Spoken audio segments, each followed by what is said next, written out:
Hi, my name is Sardonic Poet, and I'm a failed artist. I'm a failed artist, and what do all failed artists do?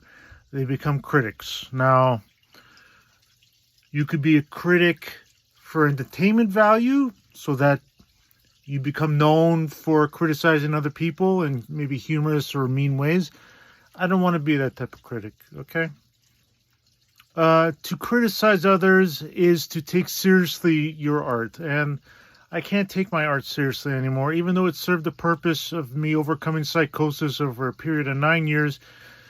Uh, there's no intrinsic value to be had because one, my art is so cryptic and so personal that no one can understand it, and no one, and even if they could, it would only worsen their lives. So to me, that while the art is therapeutic, while my art is therapeutic, it's there's no intrinsic value to it at all. So the type of critic I want to be is the type of critic that is constructive, that is sincere, and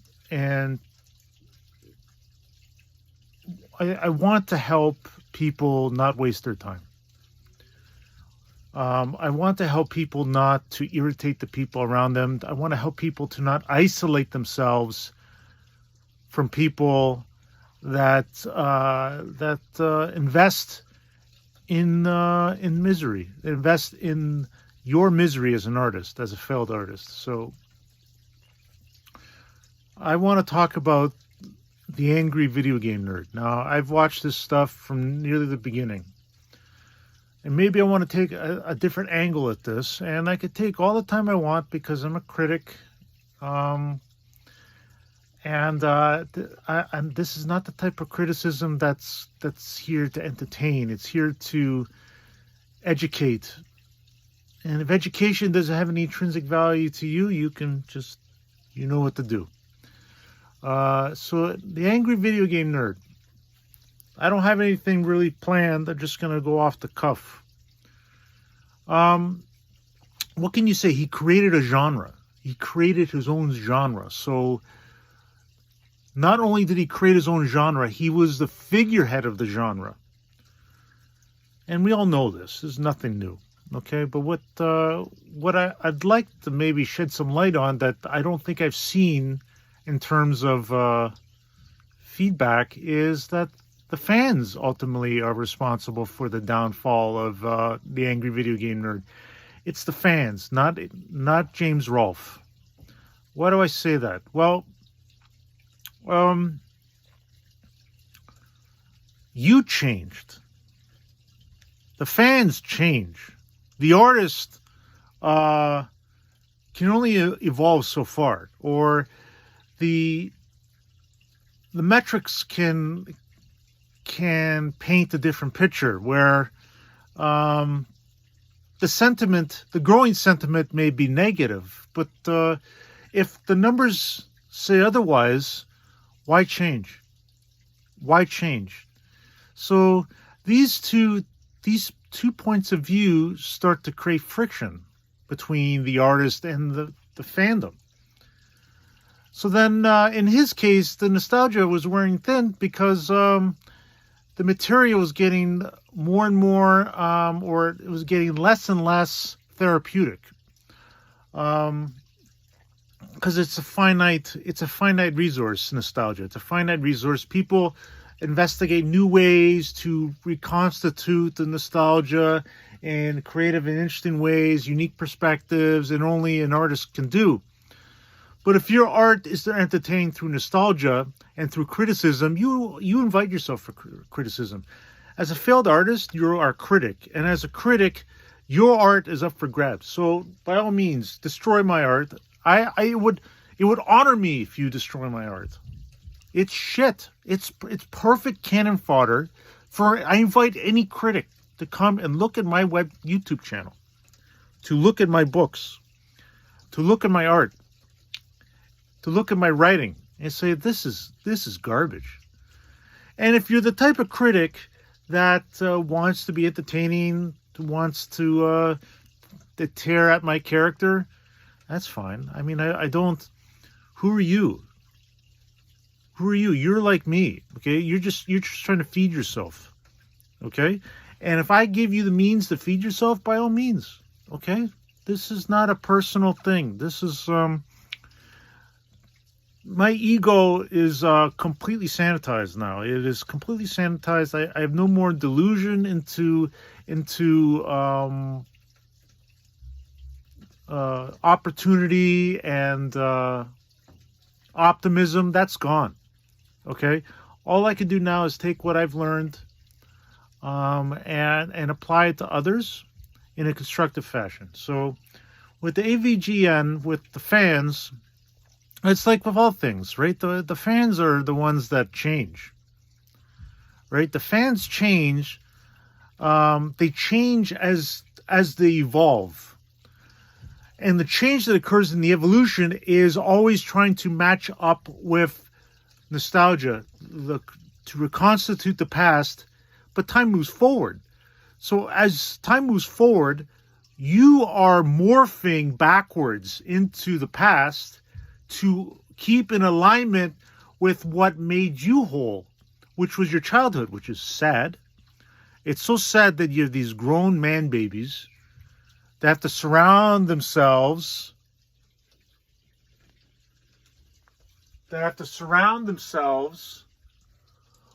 with these toys and these movies and these video games. It's so pathetic. It's so pathetic. The fans are ultimately the most pathetic part of the equation, because you're trying to freeze frame time. Like, your life isn't better than this time. So your parents did a shitty job of raising you. Okay? My parents could have done better, and I will do better by my children. Okay? I don't want them to have what I have. Okay? This is a failed personality flaw that shouldn't be celebrated. It should be critiqued. If I was the angry video game nerd, I would critique the fans. I would critique nostalgia itself as a pivot in a new direction, linked to the past, a link to the past. So you're dragging people back into reality, because the escape doesn't work anymore. The escape that the James Rolfe, the angry video game nerd, worked for a long time, and but it's over now. It's over. The genre is dead. The genre is dead. Okay? What I'm doing now is a critique of the fandom and of the critic, because James Rolfe is a failed artist. He is a failed artist. He found fame in criticism, not with his movies. The one movie he made, the one that broke him, was the Angry Video Game Nerd movie, and that was dedicated to the fans. So the fans broke James. He's never going to create art again. He is broken, okay? And he knows this. And the problem is, it's like the fans take some sick pleasure out of this, right? So you have all this vitriol and bile towards someone that just created a niche for himself. And instead of just letting things die gracefully, we have to beat it like a dead horse. Because the nostalgia now, you beat your nostalgia with a dead horse when it stops working. It's because you're growing older. Grow up. Grow the fuck up. You understand? You're the reason nostalgia is dead. You're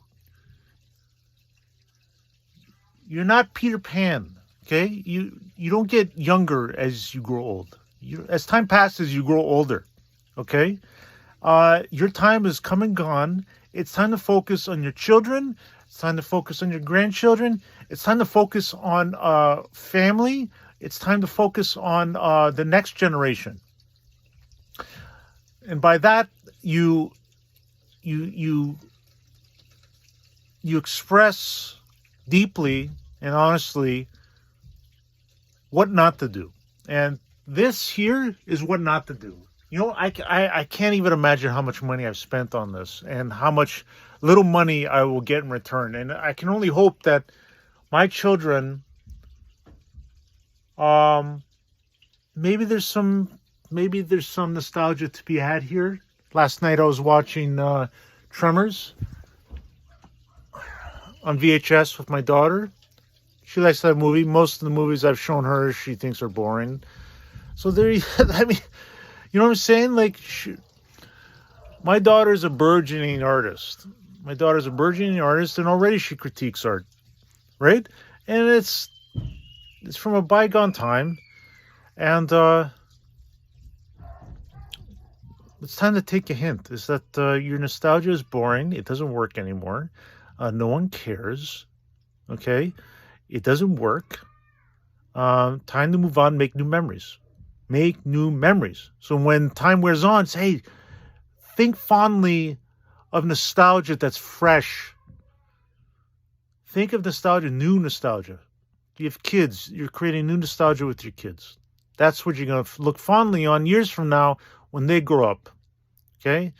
Last night I was with my family at a sushi restaurant, and I pulled out the phone and all my favorite photos on my phone of the kids. My kids are my nostalgia now. Okay? That's your nostalgia. Can you hear them upstairs? So that's the ultimate form of nostalgia, is watching your kids grow and then think fondly. You can never hug your kids enough. You really can't. I feel like I've hugged my kids as much as I could stomach, and it was never enough. You know, so that's why I have photos around. Really, this room should just be pictures of my children when they were young. That's my advice to all the people that are angry video game nerd fans, is don't create a game room. Create a child room of your children. Put photos of family photos in a room, not videos, not games, not toys. Pictures of your sons and daughters as babies, as toddlers, as children, as teenagers, as adults, your grandkids. That's my advice moving forward, is that don't make game rooms, make photo albums. Make make your nostalgia a photo album. So, you know what I'm saying? Forget this stuff. This stuff's garbage. I wouldn't, would you go to a pawn shop and sell your photo albums to? No. There's no intrinsic value to those cherished photos. Okay? To this stuff, it's a waste of money. It's a waste of money, okay? There's more to life than nostalgia. You have to make new memories.